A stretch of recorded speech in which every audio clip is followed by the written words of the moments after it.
وہ مشہور واقعہ ہے علامہ ہلی رضوان اللہ تعالیٰ علیہ، آپ جانتے ہیں بہت بڑے عالم دین تھے اپنے زمانے کے،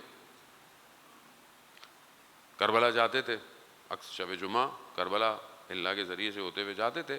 ایک اسی طرح جا رہے تھے تو راستے میں ایک عرب سے ملاقات ہوئی، عرب تھا، باتیں شروع ہو گئیں، باتیں کرتے کرتے کوئی علمی باتیں شروع ہوئیں.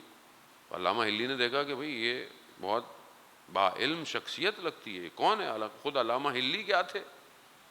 باتیں کرتے کرتے کسی ایک مسئلے پر جو ہے وہ سوال پوچھا، تو جیسا ان کے علم میں تھا اس کے بالکل مخالف جو ہے وہ اس شخص نے بتایا. ملاقات کس سے؟ امام زمانہ سے. علامہ ہلی نہیں پہچان رہے کہ کون ہے، جب تک امام خود نہ چاہیں کوئی ان کو پہچان نہیں سکتا. اور روایات میں بھی ہے چھٹے امام امام جعفر صادق علیہ الصلوۃ والسلام، اللہم صلی علی محمد وعلی محمد، کہ لوگ ان کو دیکھیں گے مگر ان کو پہچانیں گے جب ظہور ہوگا، تب کہیں گے کہ ہاں ہم نے ان کو دیکھا تھا. وہ خوش قسمت ہے بہرحال جس کو زندگی میں امام ملے. اب وہ مسئلہ پوچھا تو انہوں نے اس کے بولے مخالف جواب دیا.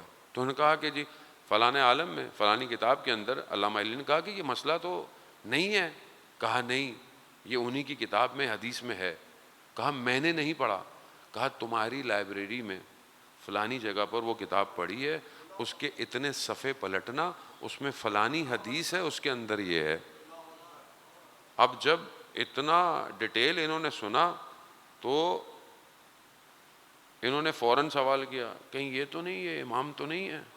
تو یہ چابک، وہ جو لکڑی ہوتی ہے جو جانور کو چلانے کے لیے ہوتی ہے، تو وہ ان کے ہاتھ سے گر گئی. تو وہ جیسی گری تو انہوں نے سوال کیا کہ کیا کوئی امام سے ملاقات ہو سکتی ہے؟ تو وہ امام نے وہ لکڑی اٹھائی، کہا دیتے ہوئے، کہا ہاں جو تمہیں یہ دے رہا ہے وہ امام ہے. تو یہ کہتے ہیں کہ اپنی سواری سے نیچے گر گئے، امام کے قدموں میں پڑ گئے، مولا کے قدموں میں پڑ گئے کہ مولا یہ ہو. لیکن کہتے ہیں کہ جتنی دیر میں سر اٹھا تو دیکھا کہ امام موجود نہیں تھے. عزیزان محترم، خوب یعنی اپنے سے جب ہم تو خیر میں تو کوئی اتنی ہم علمی شخصیت نہیں ہے، لیکن ظاہر وہ اتنی بڑی شخصیتیں ہیں کہ وہ جب دیکھتی ہیں کہ علم فراتر ہے، خوب یہ راستہ ہے، سب کو نصیب نہیں ہوتا، بہرحال کسی کسی کو نصیب ہوا ہے یہ راستے. اللہ صلی علی محمد. تیسرا بہت تیزی سے بارہ میں سمیٹنا چاہتا ہوں گفتگو اپنے ان موضوعات کو جو ابھی حد میں لایا تھا. تیسری چیز جو ہے اس کے بعد آگے بڑے جو سٹیپ ہے جسے قرآن ہادی کو پہچاننے کی ایک راستہ بیان کر رہا ہے، وہ معجزہ ہے. معجزہ عجز سے ہے، یعنی جسے عام لوگ انجام نہ دے پائیں. کار فوق العادہ ہے، یعنی ایسا کام کہ جو عام انسان کے بس کا، ایسا نہیں ہے کہ کوئی ایسا کام ہے کہ جو ناممکن ہے، نہیں، ایسا کام کہ جو محال ہو یعنی پاسبل نہ ہو، ایسا کوئی نہیں ہے. معجزہ کیونکہ انسان کا، عام انسان کا علم اس کو کمپائل نہیں کر پاتا، اس لیے اس کے لیے وہ کام معجزہ ہے ایکچولی. اور جتنے بھی نبی معجزہ لے کر آئے اس کے ساتھ ان کا دعوی نبوت تھا. یعنی کیا کہا تھا کہ یہ معجزہ ہے. کیوں معجزہ ہے؟ کیونکہ میں اللہ کی طرف سے آیا ہوں. اتنی ان کے پاس جو تھی فیسلٹی. ابن سکیت نے امام نقی علیہ الصلوۃ والسلام سے سوال کیا، صلی علی محمد، کہا کہ پروردگار نے حضرت موسیٰ کو جو معجزہ دیا، ید بیضا دیا، ایک وہ عصا دی کہ جو زمانے میں ساحر تھے، تو یہ ایسا کیوں ہے؟ اور حضرت عیسیٰ کو جو ہے وہ شفا کا معجزہ دیا کہ جو شفا نہیں ہو سکتی تھی ان کو، مگر رسول خدا کو جو ہے وہ کلام دیا، قرآن دیا، تو یہ ایسا کیوں ہے؟ تو امام نے اسے فرمایا کہ دیکھو جب حضرت عیسیٰ کا دور تھا تو اس زمانے میں جو چیز لوگوں کو اپنی طرف کھینچ رہی تھی وہ جادو تھا، وہ سحر تھا. تو سحر کا مقابلے کے لیے اللہ نے حضرت عیسیٰ کو ویسی چیز دی، کیونکہ ساحر، قرآن بھی کہہ رہا ہے جادوگر تھے. جب انہوں نے یہ دیکھا کہ یہ لکڑی اژدہا میں بدل گئی تو وہ سجدے میں پڑ گئے.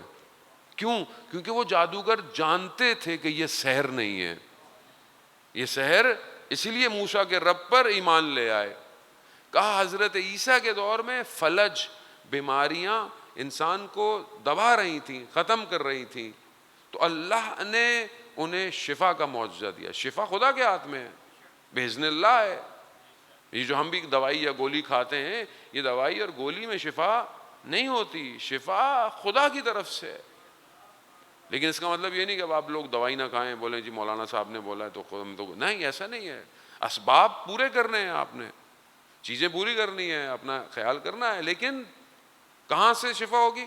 اس کی بارگاہ سے. ورنہ کتنے لوگ ہیں ہمارے درمیان, ساری دوائیاں بھی کھاتے ہیں, سب کچھ کھاتے ہیں, نہیں ہوتا, نہیں ہوتا. جب خدا نہیں چاہ رہا دینا شفا تو نہیں ملتی ہے. جان محترم, شفا وہی ہے, وہی شفا دے سکتے ہیں, یا وہ کہ بہرحال.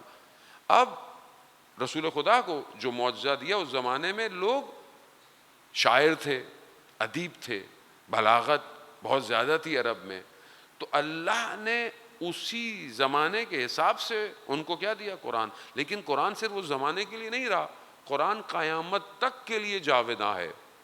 اب یہ ساری خصوصیات انبیاؤں کے پاس جو تھیں, یہ سب خصوصیات امام زمانہ کے پاس ہیں. اللہم صلی علی محمد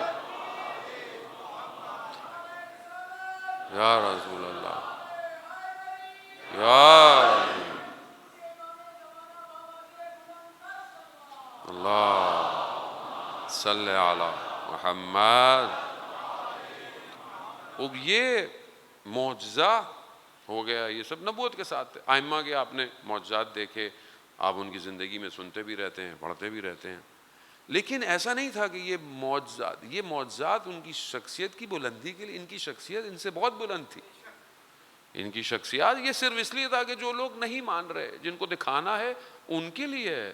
ورنہ ان کے نہیں تھا کہ یہ معجزے کی وجہ سے کوئی بڑے ہو گئے. ہمارے ہاں آدمی بڑا کیسے ہوتا ہے؟ عام جس کے پاس تھوڑی کرامت ہو, وہ بابا جی کو بزرگ, ہمارے یہاں ہوتا ہے نا جی فلانے نے دعا دی, فلانے نے فلانا ہاتھ پھیر دیا, تو ہم کرامت کی وجہ سے کسی کو بڑا سمجھتے ہیں.